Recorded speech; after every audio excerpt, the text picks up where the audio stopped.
আমি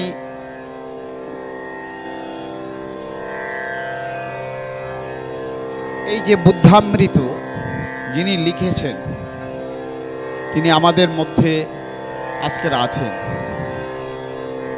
খুব ভাগ্যবান আমরা, এবং সেই লেখককে আমি চাইছি অন্তত আমার পাশে একটু আসুক, আসলে পরে আমি দুঃখীরামদাকে অন্তত একটা উত্তরীয় দিয়ে আর তারপর তার লেখা আমি পাঠ করব।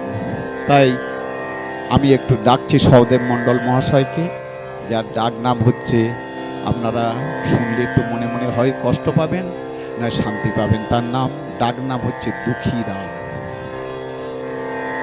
সেই দাদা আপনাদের সামনে উপস্থিত।